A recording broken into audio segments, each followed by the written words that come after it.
Welcome back to the Famous at Home podcast. Today we are in the new year. Happy New Year. Happy 2023. It feels space age, does it not? It does feel space aged a little bit, I guess. I don't know. It's weird. To me, it's still. It would have. I feel like I'm still in the 90s. I literally wrote 1995 on something the other day. You did? Yeah. Someone like psychotherapized that. Like what happened in 95 that I was like right back there. That's pretty bad. Hey. 23. You are listening to the Famous at Home podcast with Dr. Josh and Christy Straub. Because when it's all said and done, we all want to know that we were famous at home. We're getting ready to jump in on purpose today. Before we do, here's a word from our sponsors. So, guys, it's 2023. And we're in this Words That Matter series, and there are this is the biggest, I think this is the most excited I am with everything that we do with Famous at Home is helping families find purpose. I get super excited about it because, all right, let me set the context for this. What's fun about this is in our coaching, okay? So we have our coaching programs, and in our coaching, a lot of times where people get stuck is they get stuck doing the rat race of the American dream and the work and the kids to sports and all this and that. And the thing that I hear, and it's funny because I'm coaching somebody right now he's just like, I never thought, like I have felt this desire for purpose. And his wife is now saying the same thing. And it's like, oh, there's purpose. Like this is where, and it's funny how God shows up in his life and starts to really put this on his heart. And then I get to be a part of that journey and that process as well. And you just see all this come together, and it's just exciting. And so I think for those of you who you feel stuck, you're like, man, what does 2023 look like? Our family does feel chaotic. Our family feels, and maybe not all the time, but maybe at times it feels chaotic. You feel directionless. You're like, man, I'm looking at how fast time is going. My kids are going to be out of the house in X number of years. I mean, just do that for yourself. Do the math. Like we have a 10-year-old, we got about 8 years. Like it goes quickly. And you start to ask the question, like, what is our purpose as a family? And that's what we want to talk about today. Hey, I also want to say this too, real quickly. Our registration right now for My Kids EQ coaching workshop, you can become a My Kids EQ coach. It is open. We would love for you to join it. It is going to be epic. It starts February 6th. The registration ends January 20th. Go to mykidseq.com. All the information is there. It is the coolest, most integrated, like biblically based, but I don't even know if I like that word anymore because it's so infused with faith. It's like the truths of God filtered through our emotional growth. Yeah, it's so good. And because you can't separate spiritual and emotional growth. You're as Peter Scazzaro says, you're only going to be as emotionally mature as you are spiritually mature. Right. And you can't separate the two. And so, but there's a whole world that tries to do that. And I think this is why it's been this seamless, like, I don't know. I feel like the Lord's just unfolded it because it's like, this is what I want my kids to know. I love what he says. He says you can't be spiritually mature while remaining emotionally immature. Yeah. And I think that's the connection there. And I just so I love it. And I would love for you guys to check that out. Everything's in the show notes. Purpose. Let's get into purpose today. We're about to do this with a couple just after we get off this. So here's what I like to do. Here's what I like to do is and so if, again, it sounds like a pitch, but like of everything that we're doing. But these are the resources we're putting out there to help serve families. The Famous at Home book, which we released last year already. Wow, hasn't even been a year. It's not even a year, but it's last year. It's kind of like I just hung out with my family last year, even though it was like 2 days ago. But it's like we are here. Sorry, I was like just messes with your brain a little bit. When I think about purpose, I think about, we're seeing people, what we're being told is that our purpose is get a job, start climbing a ladder, make X amount of money.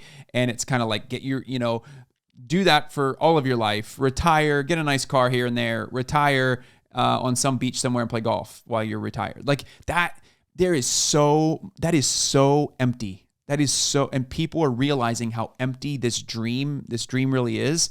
And I get excited about that because I have never been more excited about the direction that our family is going. I've never been, people are asking me, how are you guys doing? Like, how you really do? And I'm like, honestly, we are more centered, I think, in our marriage, and we are more centered in our family than I feel like we've ever been. Yeah. But I think it's because God has infused the sense of purpose as a family, not just me, but our entire family. Well, and I think it comes down to like, we actually are guided by a set of values and we have let those values point us toward the purposes that God has for us, and realizing like for lack of vision, the people perish. Like, we die without a sense of purpose. We die without a vision of what's we're to do and what we're placed on this earth to do.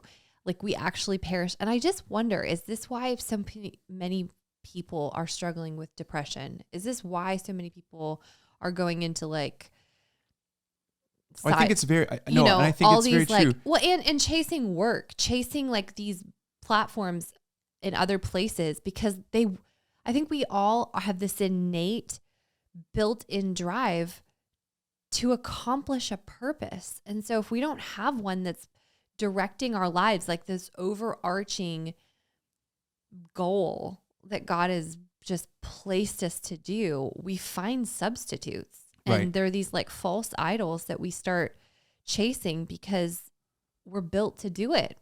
And so like, let's get it back to the right ones. Well, I think too, from a sense of purpose, like I want to make sure that I'm like in 2023, we'll start opening up even more into our inner world about what does all this look like. I genuinely think, because you're talking about, and again, this is not like prescriptive in any way, shape, or form, but I've been eating differently. And that to me has helped my mental state and how I show up for my family, even in a whole new way. There's like a whole pillar of things, and I think we should probably figure out a way to do a podcast episode on this, but a whole pillar of things that areas of our lives that we're prioritizing that lead to a greater purpose for us. And one of those things for me has been my physical health. It's been what I've been eating, probably more so not what I've been eating, but what I've not been eating, what I have cut out and what I'm prioritizing now. And I'm not going to get into a specific diet thing because I think dieting is a whole diet and all that is all. I can get into it at some point, what I'm doing for me, but I don't want to prescribe anything for you. I just want, like, I can tell you it's no sugar, no seed oils, those types of things. Like, I'm really prioritizing and looking into what is our food system look like? What does the food industry look like? What did it look like 50 years ago? Why is there so much unhealth today? And going, wait a minute, how can I start changing how I eat so that I'm not working out to eat, but I'm eating to work out? And I think there's a shift in that. And so for me, it's about purpose. It's about that adds to my purpose, because I want to be healthy for my kids as they grow up so that I can do fun things with them, so I can do adventurous things with them. And this whole idea of purpose starts with our family values. And our family values is a real huge place. And this is what we talk about in the Famous at Home book, is that our family values, we help families implement this. And we can put this in the show notes today. There is actually a link that we'll give to you to download for free the downloadable worksheets that go along with the book, where you can walk through this exercise. Walk through the exercise of finding your family values and putting action steps to each one of those values that helps guide your family in a particular direction. Because the reality is this: if you don't have a direction for your family and you don't start becoming intentional about the direction your family is moving in, the culture will raise your family for you. And that's what's happening. We get sucked in to the tide of the culture. We get sucked in to where culture is heading. And what ends up happening is we wake up one day and we're like, wait a minute, we're disconnected. We're not enjoying life. We don't know what our purpose is. We feel purposeless. We feel directionless. Don't live that way. You don't have to live that way. You can choose a different way of living. Yeah. And I think that's the beauty, is that there's a choice. I don't know 10 years ago if I would have told you I knew that was true. Like, I knew to obey the systems that were put in place before me. So like, go to college. Yep. Like, what's your 5-year plan? Got that. What's your 10-year plan? Okay. Career. What's your, and I did all the things. Like, I went through all the normal processes, we got married, and then it was just like this, what? Like, I remember with Landon, our firstborn, watching my friends put their kids in soccer at like 2 years old. And I remember thinking like, oh, is like literally in my naivety, impressionable, like insecure young parenthood being like, is this what you're supposed to do?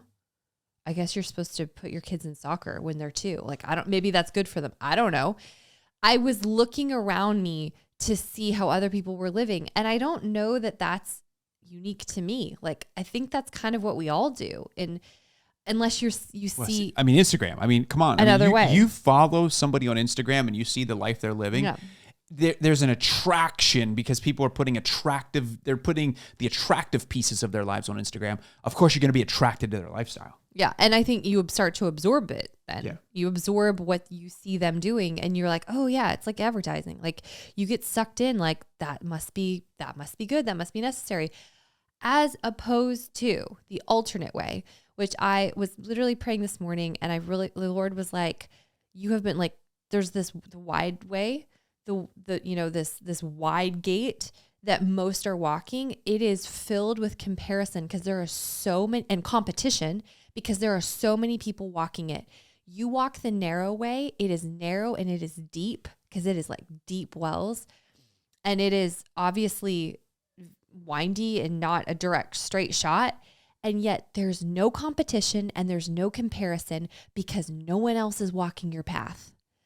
And there was something, it was just this revelation where I was like, yeah, that, like, duh. Like, I know the narrow versus the wide way, but like, I think we all get so sucked into the competition and the comparison of what is around us. And to be truthful, like for me, that meant deleting Instagram. I still have an account, but like I've deleted it off my phone. I've been off it for a while.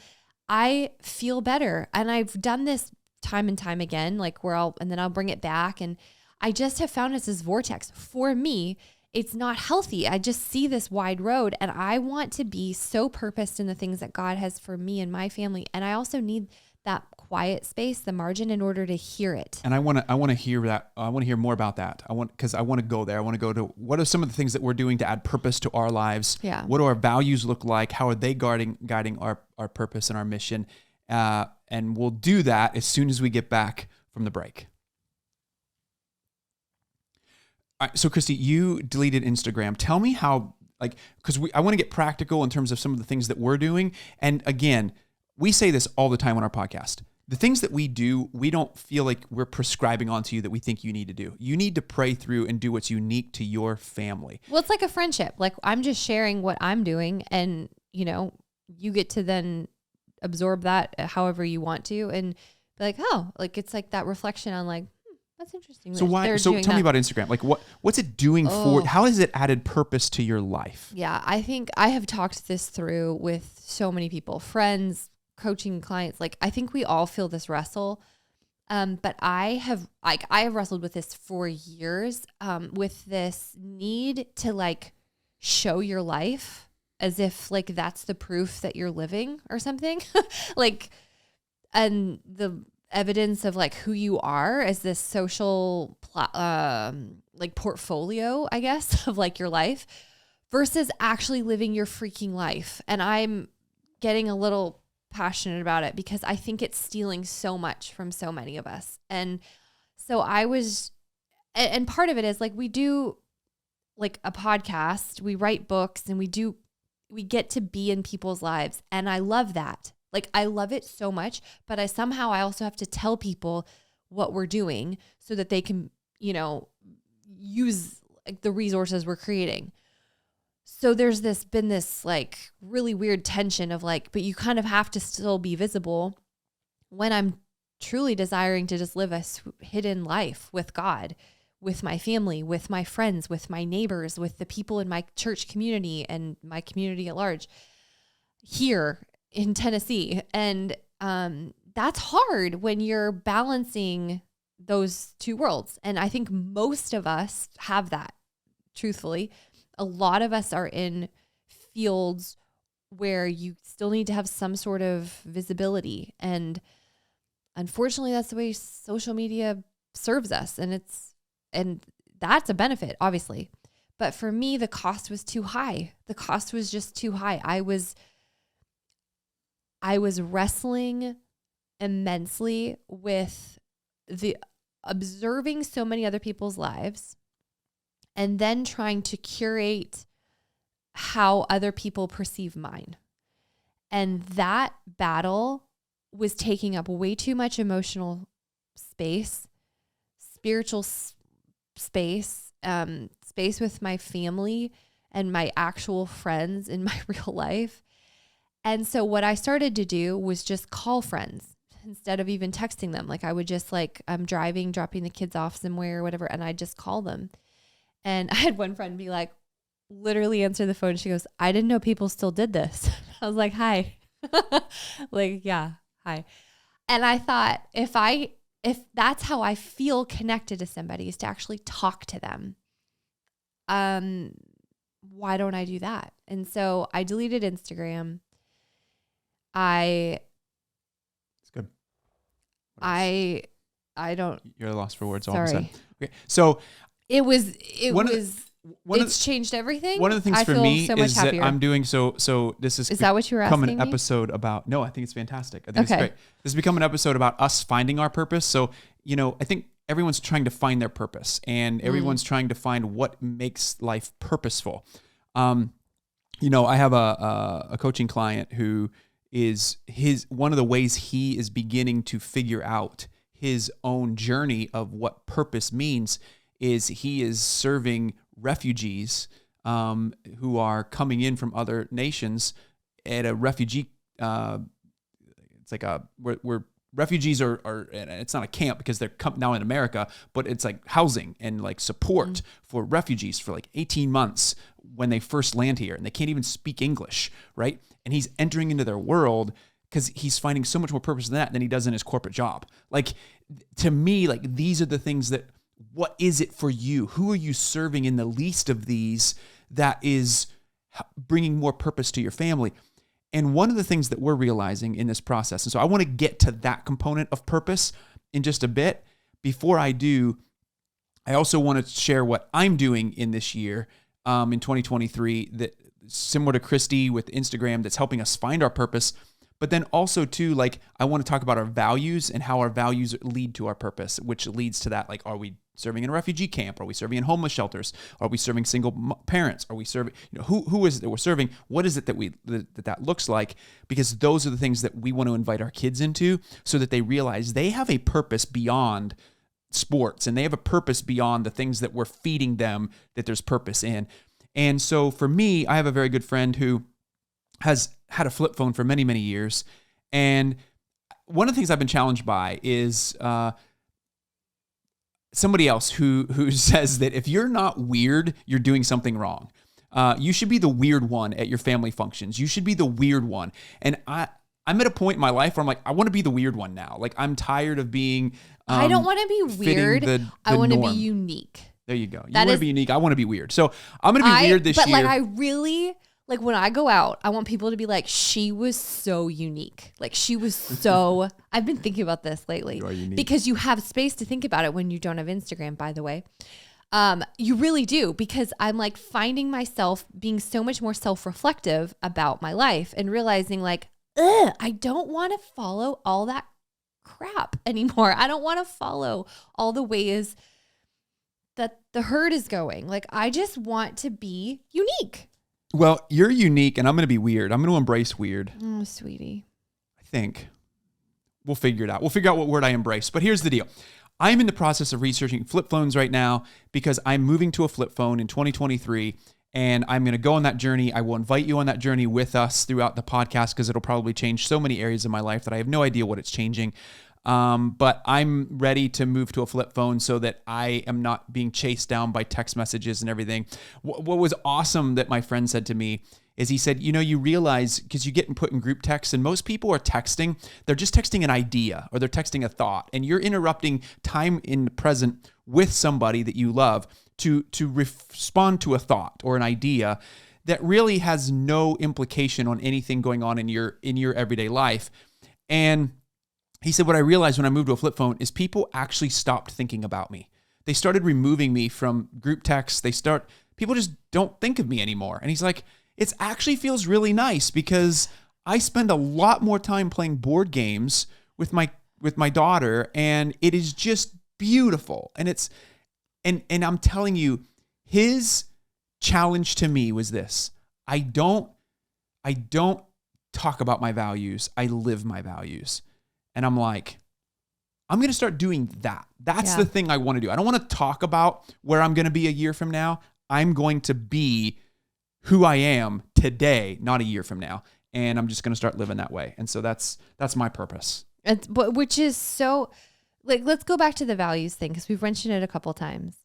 We're about to do this with some clients just after this, where you're dialing into like what you value, but like what you're adding on is the spin of like not just stating it, but living it. And I think that's where we've seen such a change in ourselves and in people that have implemented this. Like, you make all your decisions differently when you are actually guided by your values versus just, I think especially in the church, we do this. We state a set of values. And yet I think a lot of us are going to go before the Father, and he'll be like, what did you do with the time that I gave you? What did you do with the gifts that I gave you? And we're going to be like, like, I'm saying this for myself too, like that sense of like, I really intended to, but life got in the way. And so let's scratch that. I really intended to, and let's actually put intention into action. And that's what living on purpose is. And I think in its most simple form. Well, I agree. And so our values, and again, there's an exercise there in Famous at Home book that we would love for you to just get and walk yourselves through. You have any questions, you can reach out to us. We'd be honored to help you nail down those values. But, ours are faith and family are the top two. We don't talk about those too much because they're just a given. Connection, adventure, and purpose. We want to live on purpose. That's what this episode is about. All of the decisions that we make in our lives are all about those three core things, filtered obviously through faith and family. But the connection piece, we really combine all of them, but we're always thinking about all five of us, sometimes all six of us, because sometimes we include the dog, and because he's a part of our family too. But he's currently laying at our feet right now. We're always thinking about how do we include everybody in this journey. So if I'm going to speak, I'm taking someone with me, a child with me. If we are, there's times where we go together and we bring all of the kids with us. We are figuring out, even from the homeschooling perspective, like we want to be connected in how we're educating our kids. We want to, everything that we do has connection in some way built into our actions. And I was just going to add too, and within the family unit first, and then within the relationships that God has around us. Because that's what I was going to say. Yeah. That connection to people, like real people in our lives. Like, I think we've gone so wide in our relationships. Oh, you got to say what you've been reflecting on in that right now. Okay. So what I've been realizing, and I think the Lord's just been putting this in front of me over and over and over again, is that and we've seen this in our own lives. I've heard it so many times. 3 times in the last 12 hours. I listened to it in a podcast. Yeah. I read it in an article by John Tyson. So I listened to it in a podcast by Levi Lusko and Jenny Lusko. They interviewed our friends Brant and Mary Kreider. John Tyson sent an article in his email list that I read it in there. And then there was 2 other places on Instagram that I saw this same idea that in like 12 hours. It's within the last 12 hours. And the whole idea is that in order to cultivate your heart, as you cultivate your heart, your world will become smaller. And I've seen this happen in my own life. Like the things that bring me the most life are sitting on my floor playing Thomas the Train with my kids. The things that bring me the most life are playing Uno and games with my kids and my family.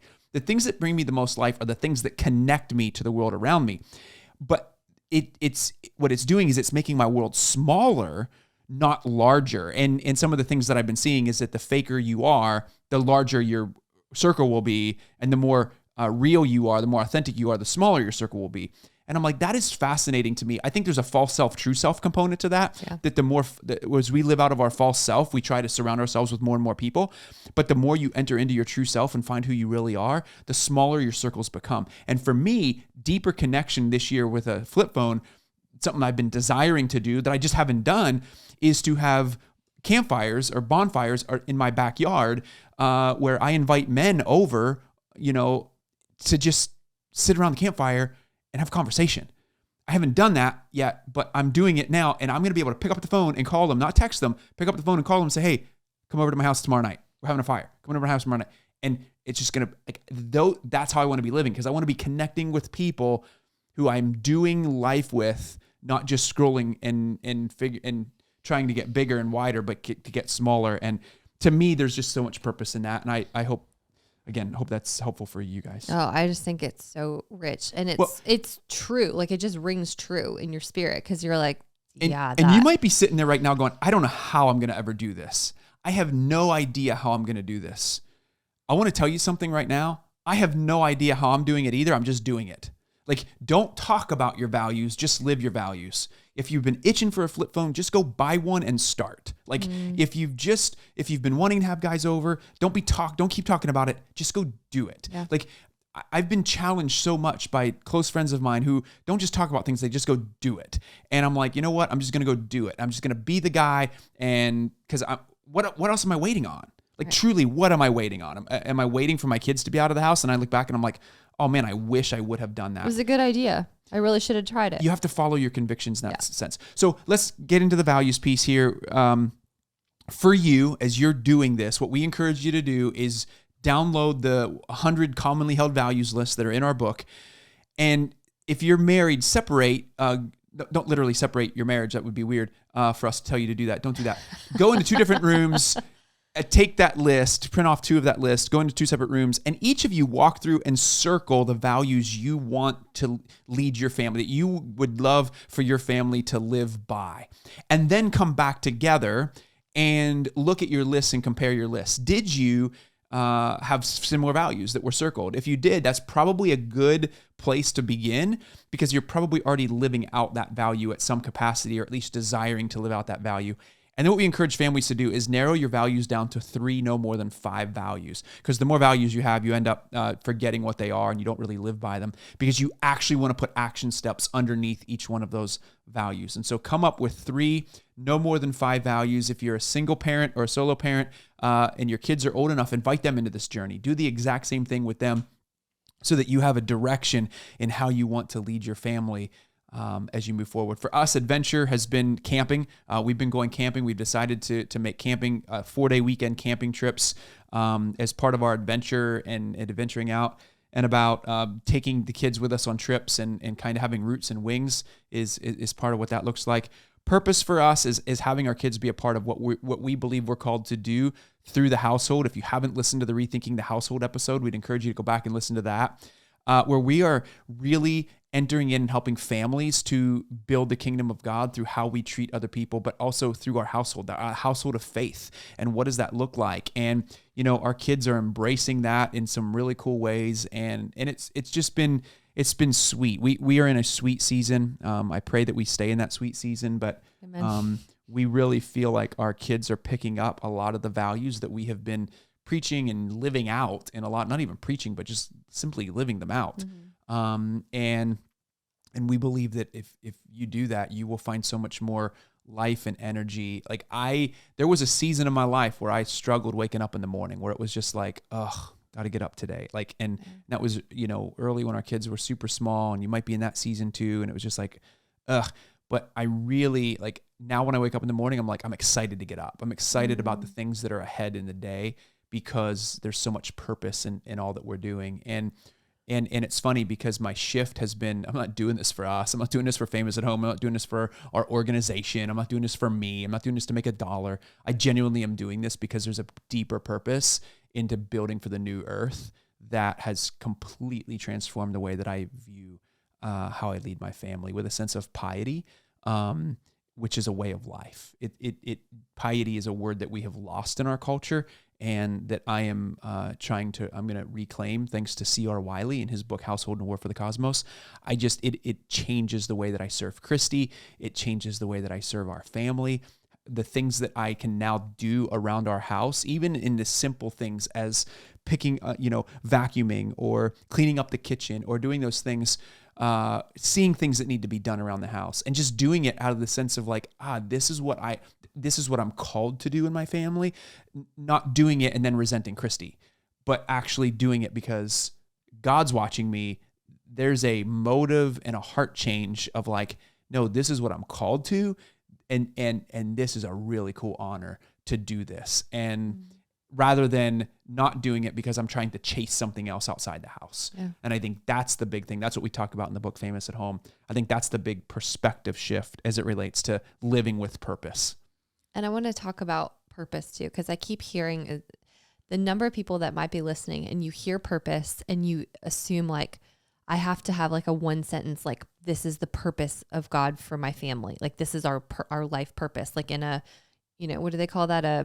Like a mission statement, a purpose statement, a vision statement. When you get in an elevator pitch, your elevator pitch. No, please strip that away. I feel like that is so cliched. Like, oh, this is it's very business pitch. It is. That is not what we're saying. Like God has a purpose for your family. Like it's like a one-liner. This is the one thing you're supposed to do. Like have to hit the nail on the head. I really believe it is so multifaceted. It's more of a living on purpose, with purpose, as opposed to living by accident. Like living just sitting in the stream and letting it take you. Think of it that way versus like, cause I don't know, I am a person who like needs to like get it right if there's a right way. So that cripples me into thinking like, shoot, there's one purpose for my family. Like, what if I get it wrong? What if I don't know what that is? It's take that away, that pressure away, and instead live on purpose. So the opposite is coasting. The opposite is following what society says. And I think purpose is listening to what the Lord says to you today, not tomorrow, not 10 years from now. But that's what I love what you just said about putting your values into action today. Like, I think if we just wake up every day, hour by hour, and it's like, okay, Lord, what do you have for me today? Like, what do you want us to do right now? What do you want? That's how we live on purpose.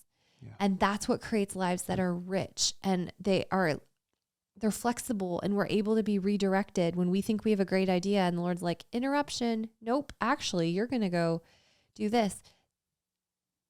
That's living on purpose. And it's finding, as Christy's saying, it's finding the space to listen. And I think our lives are so full.